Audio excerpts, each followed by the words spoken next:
What we heard today was not fiscal leadership from our commander-in-chief. What we heard today was a political broadside from our campaigner-in-chief. Republican Budget Committee Chairman Paul Ryan reacting to the president's second run at a 2012 budget plan. Ryan, the subject of more than one indirect jab today from what do you think of the president's second run at a budget? Oh, well, I think he's just going a little bit more towards what is inevitable, which is something major has to be done on spending, and he knows it. He doesn't want to lead on it. He doesn't want to be the front man for it. Why not? He's the president. That's what you go to. Isn't that why you run for president? Yeah, but not him. Ellis, is that true? Well, I mean, I wouldn't mind a little more aggression out of him, but I think it's a crucial day, and he made a really important step today, which was not to cede to Republicans the role of budget cutters.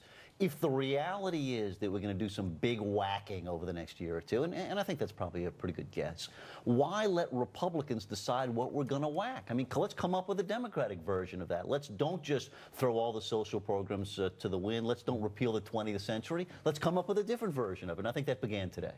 Where do we stand? Well, I just think this shows the unseriousness of his plan, Lou. I mean, for goodness sakes, the president always talks about vision, he talks about broad themes, but he never gets into generalities. This would have been a day if he wanted to take a serious attempt to deal with the deficit in the budget. You know, I'm used to folks calling for specifics, Ron, you're calling for generalities. No, but no. I'm saying he should have had specifics. The only specific thing that we saw from him this afternoon was he wants to play the class warfare game and tax the rich. Other than that, he did not have a specific plan or a specific idea of how he's going to tackle this very serious issue. Ron, that's just a political hit. Come on. I mean, the president, he's making an initial speech. You know, you want to be Jimmy Carter? I mean, the point here is not to give you a rundown of every single thing you want to cut. It's to make a point. It's to say, listen, there are other ways we can be fiscally responsible. Paul Ryan gave a very specific, very detailed plan. I think the President of the United States, to show leadership, the American people deserve better.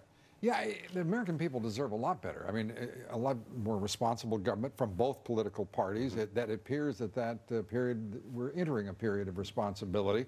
But tax increases, is anybody's, I mean, does anyone really believe that Republicans will back off and let taxes go up? There is no way the Republican Party, as it's constituted today, will agree to any tax rate increases. Now, they may agree to some removal of deductions that ultimately, well, they might. Somebody opened the door. Yeah. Somebody opened the door. That's in the Debt Commission report.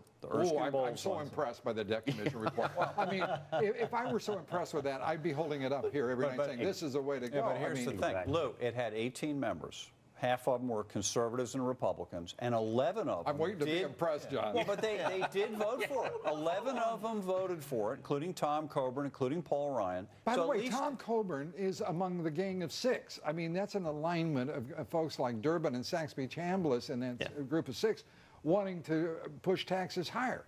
I mean, these guys are now pushing the expression rhino for many people in this country. But hold on. Look, if we're going to ask Democrats to get out of their comfort zone and swallow some pretty big cuts, don't you think it's fair to ask Republicans to make a little bit of a step and say, hey, it can't be that under no circumstances wealthy people in this country can't pay another nickel. That can't be the answer. Let's talk about comfort zones here for just a moment. Let's take a look at this Reuters poll. And I think it's pretty instructive for those who are in a comfort zone, whether Republican or Democrat.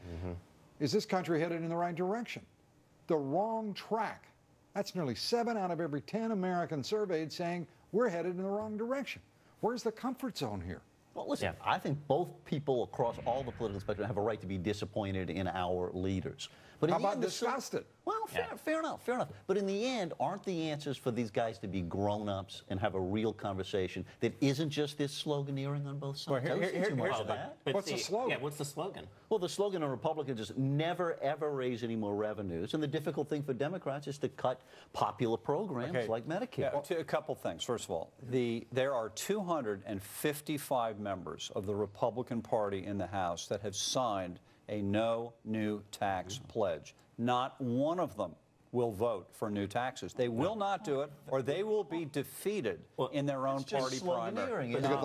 Putting your fingers in your ears and refusing to have any reasonable discussion about the multiple ways out of this is not grown-up leadership. It's, I'm sorry, sloganeering.